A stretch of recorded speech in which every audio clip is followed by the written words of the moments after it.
The WNBA is sure in hot water. You know, they just can't seem to figure this one out. They've stepped into a mess, albeit a mess that's helped them in terms of their popularity, in terms of people actually knowing who they are. I can't tell you that I ever watched a WNBA game or play or anything until now. Because you see, Caitlin Clark came on the scene, and she's a dynamite player. She's broken every single record, even for the men's rookies. Like, nobody's actually come close to her. So she's pretty amazing.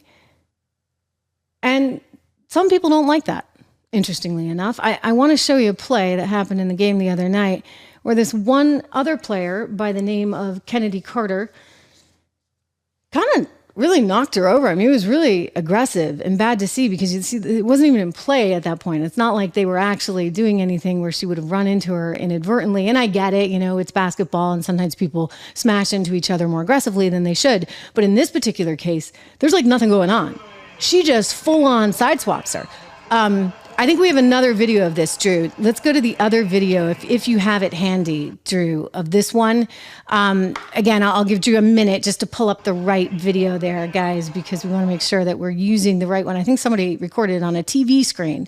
Maybe this is the right one. It's kind of like a square, Drew. Need to make sure that you do use the right video right there. But anyway, it's really something to see because, it is important that you understand just how aggressive this was. I mean, really, really, really aggressive stuff. Again, I'm going to help you. We're going to just make sure that we have exactly the right video so that we can, if you're watching this in live time, thank you so much. A reminder, make sure you subscribe to this channel. Make sure you subscribe.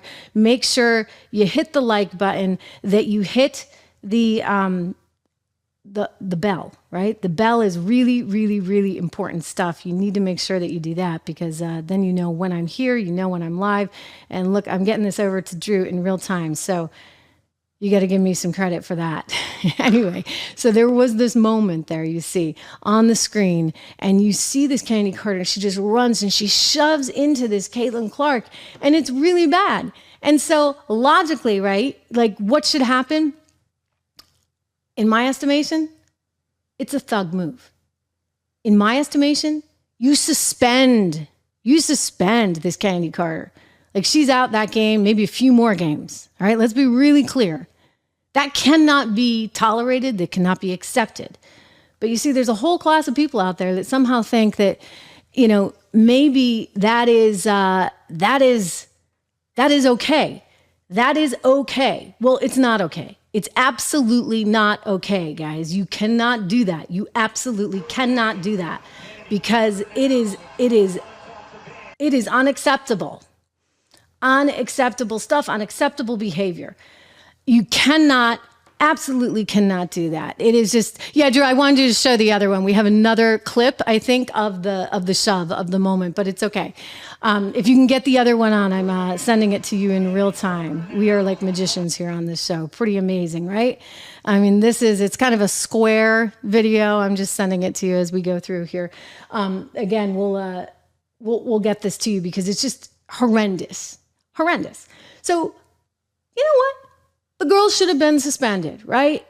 And instead, you have this chorus of people that are somehow trying to justify it in some way. They're trying to say that Caitlin Clark deserved it. Are you kidding me? Are you kidding? Oh, just toughen up. You can manage it. Toughen up. That's Whoopi Goldberg's advice. Give me a break. Let's watch Whoopi. Let's be realistic, okay? This is basketball, okay? This happens in basketball all the time. Angel Reese got a clothesline the other day. I mean, this is, you know, these are not like, here's the ball. This is get out the way or I'm gonna move you. That's what the game is. So a lot of people, however, are reading this as confrontation. But this is not. They're not playing on the court. They're there to win. Oh.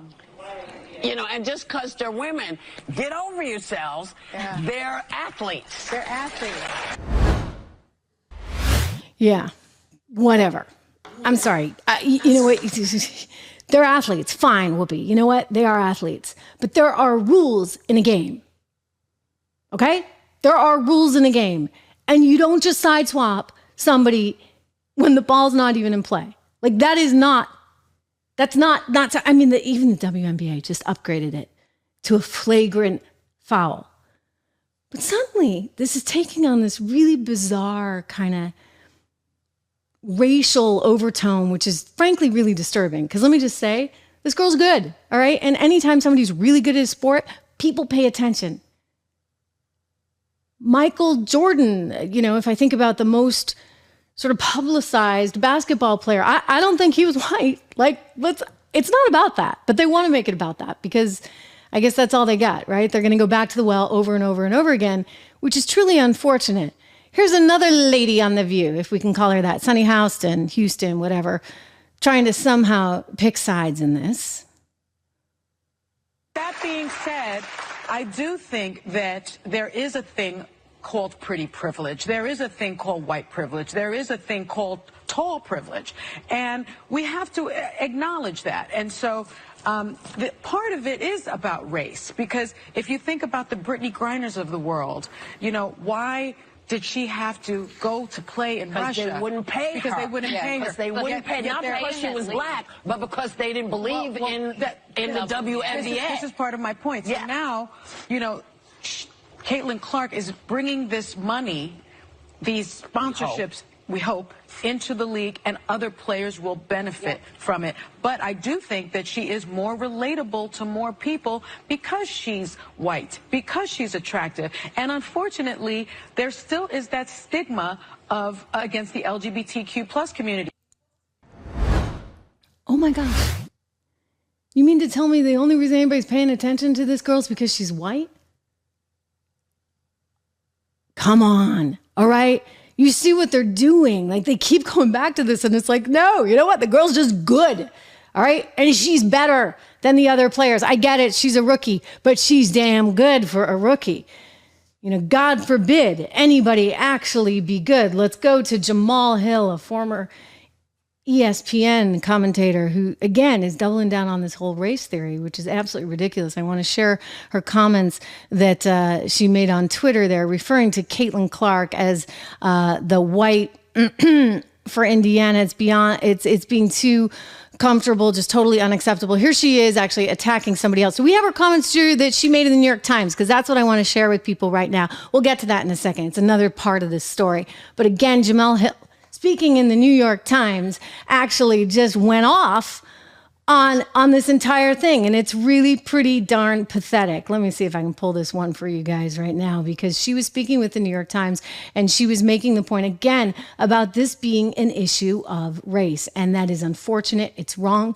LA Times as well, like, doubled down on this. The LA Times is trying to say this is what it is all about. So they're making something out of nothing, if you would. You see the headline coming to us right now from the LA Times. Caitlin Clark marketing boom is celebrated, but draws questions of race and equity.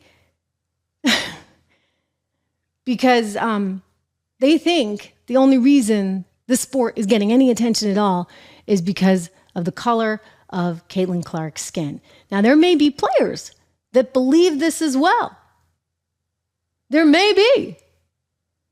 We have Kennedy Carter's first remarks. Originally, she said she would not comment on this. You see, they don't even want to comment on Caitlin Clark because, well, she's not, worthy of their commentary. You had another player, Angela Reese, who'd been tweeting some kind of nasty things and took them down and then wouldn't even show up at the press conference. The WNBA had to fine her because she just didn't want to talk about Caitlin Clark.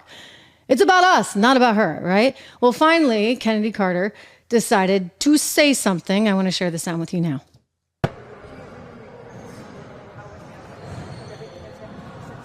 I don't have any regrets with anything. I'm going to compete and play 100% hard no matter who it is, like I said, or who we're playing.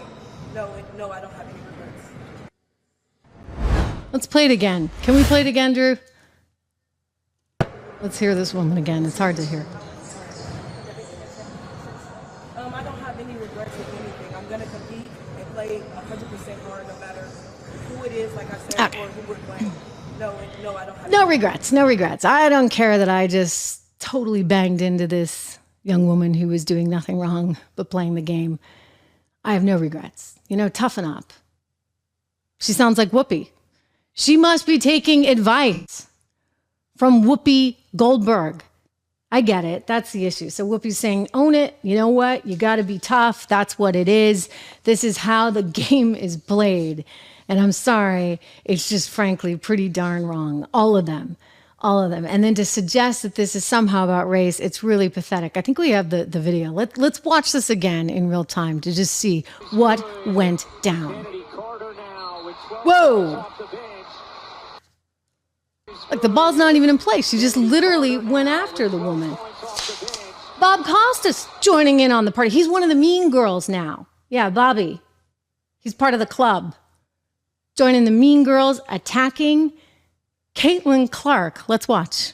To your earlier point, there was an incident recently. Alyssa Thomas, who happens to be African-American, grabbed Angel Reese by the throat and threw her to the floor. Flagrant 2, ejected from the game. The reason why that doesn't spark as much conversation isn't just that Caitlin Clark is a bigger star than Alyssa Thomas. It's because it's a black-on-black incident. Wow. And you don't have that dynamic that people can comment on, yes, but also exaggerate and make the entire story sometimes. And also, Well, that is really that is between no the one lines. cared about the WNBA when women of a certain color were beating up and bruising each other, because it's been happening since the league's inception. We have this star, this person that people love. They want to protect her. So now the new fans and the new analysts and the new people have so much to say. Bob, thank you for saying that and acknowledging that, because you're a legend in this sport. And you are also gracious enough to say, look, I'm not an expert in the WNBA, but what I do know from the history and what I do know, this is why she is being treated this way, and why no one cares about I've seen it in every sport. I mean, a newcomer is tested and to some extent resented. I mean, what's wrong? But they're somehow making this about the color of her skin. Does anybody understand how fundamentally wrong that is? You know, Pat McAfee does. He got in trouble, as you saw. Jamel Hill, like, really was angry at him, the former ESPN commentator. Let's go to her tweet. She said, "How dare you say this?" You see, he referred to her as being white and also a derogatory word, which, by the way, he didn't need to add in. But I think he was trying to like sort of channel perhaps like what people were thinking, like, how dare this girl who happens to be this come in and take hold of this sport and take all the star power. It's totally, you know, not okay that she's doing this. And so Jamal Hill said, he shouldn't have done this. And there were calls for him to step down, right? Because he was actually defending Caitlin Clark, who said she's okay with it all. He has issued an apology. I'll get to the apology in a second, but you need to understand what he's apologizing for, which frankly is really, well, you know, bad language. And granted, he shouldn't have used the bad language. I don't use any bad language here on this show. I don't believe it. There's other ways to express yourself. But he was getting kind of heated on his show. Let's go to Pat McAfee saying, frankly, what needed to be said. Like, get over it. This girl's awesome. So I think what we're trying to say is what the WNBA currently has is what we like to describe as a cash cow. There is a superstar. And we're not saying that the players on the court need to act any differently. That's the athletes are going to do what athletes are going to do in any sport. And I think we're all learning that WNBA, that's old school football, baby. That is old, in other words, they're old tough. school football. But I would like the media people that continue to say, this rookie class, this rookie class, this rookie class, nah. Just call it for what it is. There's one white for the Indiana team who is a superstar. And is it because she stayed in Iowa, put an entire state on her back, took a program from nothing to a multiple-year success story? Is it because she would go on to break the entire points records in the history of the NCAA? Not just the women's record by Kelsey Plum, shout out, but also Pistol Pete Maravich's, the dude's record as well. Is there a chance that people just enjoy watching her play basketball because how electrifying she is, what she did, what she stood for, how she went about going, what she went for? Maybe. But instead, we have to hear people say that we only like her because she's white. And she's the only popular because the rest of the rookie class is doing what they're doing. Well, that's a bunch of bullshit. And we think the WNBA, more specifically, their refs need to stop trying to screw her over at every single turn. What you have... It seems like the refs don't really like her either. Everybody's ganging up on Caitlin Clark. And here's the deal. Guys, she's making your sport. Like, we never talked about the WNBA before. I'd never even seen the WNBA before, okay? Until now. So that actually should be a good thing. But not according to some of these players.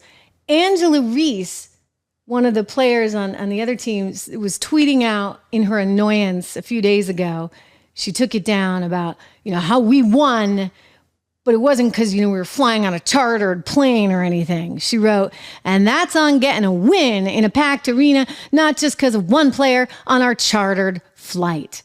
So they don't like that they're suddenly on chartered flights? They used to have to fly commercial. Now they get a chartered flight. Kind of good, right? Because people are paying attention to the sports. When you have more spectators, guess what? You have more money coming in. And when you have more money, it's better for everyone, even you, Angela, even you, Kennedy. Yeah, it's better for all of you. So actually, she's an addition. This is growing the pie for everyone, but they don't see it that way.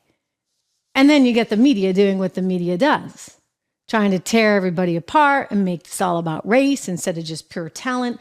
Poor Pat McAfee had to come out with a big apology. We got his tweet. He actually tried to speak to Caitlin Clark about it. She apparently graciously accepted his apology. If we can go to that, I'll show you what he wrote. He said, I shouldn't have used the term, right, as a descriptor of Caitlin Clark. No matter the context, even if we're talking about race being a reason for some of the stuff happening, I have way too much respect for her and women to put that into the universe. My intentions when saying it were complimentary, just like the entire segment. But a lot of folks are saying that it certainly wasn't at all. That's 100% on me. And for that, I apologize. I have sent an apology to Caitlin as well. Everything else I said, still all facts. In other words, the girl's awesome. She's killing it. Yeah, they're a little rough around the edges, but they got to get with the program effectively. Like buy into the success that Caitlin Clark is.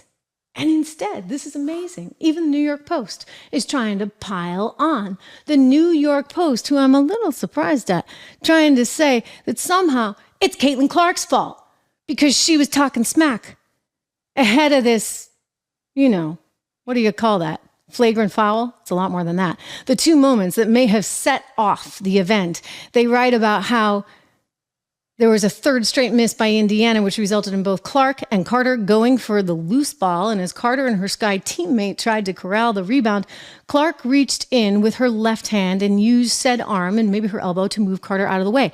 I would only argue that's part of the game, right? That's part of the play. That's not when you're just standing there waiting for the ball, waiting for the game to restart. And then someone's tweeting out an extended look at Caitlin Clark, the Kennedy Carter incident. There was more to it than just a shoulder check, and Clark was clearly talking to her on the way back up the floor from the prior basket by Indiana. That's what happens in basketball, okay? They talk smack. It doesn't mean you actually physically abuse someone. And that's why they should have suspended this woman. I'm sorry. Total thug move. Not okay, not acceptable, and just pathetic that the entire media industry has to get involved. I'm sorry, it's just wrong. Thank you for the nice comments I'm seeing from all of you guys here in live time. A special shout out to our friends, one of our great sponsors over at Balance in Nature. I take my health very seriously. I take fitness very seriously, and my vitamins very seriously, if you would. And so I'm really thankful for these guys because they send me this stuff every single month. Balanceinnature.com. You can get it too, including a 35% discount if you use my name, $10 off in addition, and free shipping. So I don't think you can beat that deal. I mean, you could beat it if you're me because I get it for free. Sorry. But I love it. I love this stuff. And I know that so many of you, Leslie, for example, who I think is in the chat right now, I know you told me you've been taking it for years. I told you my kid's music teacher called me the other day and said, I've been taking this stuff for years. I love it. And I'm like, wow, you listen to the show. Anyway, balanceinnature.com, 1-800-246-8751, 1-800-246-8751. Go to the website, balanceinnature.com. Read the testimonials. They're terrific. People have had such great success, as I have, with these vitamins. I take my fruits and veggies every day, and you can use discount code TRISH when you go there. I'm also curious, as we are talking here in real time, and I just played you that fantastic long clip, and I think we finally got it there, of the Caitlin Clark incident. Like, what do you guys think of that? Really, really, what do you think of it? Because I find it pretty stunning, pretty darn appalling. And it just is sort of symptomatic of our time. I think about where we are right now with Biden going down to Morehouse College and telling everyone, you're not going to be able to get ahead because of the color of your skin, which is really kind of an atrocious thing to say, given that they're at a really good school and they have every opportunity ahead of them. And somehow he just wants to go back to the well and just make this all about race. It's extremely, extremely divisive. They say that Trump is divisive. And I'm like, excuse me, have you guys listened to Maxine Waters lately? I mean, any of them that want to keep perpetuating a narrative. And you see, unfortunately, in terms of the basketball stuff, it's feeding into that. So I expect that this story will continue to survive, shall we say, another day indeed.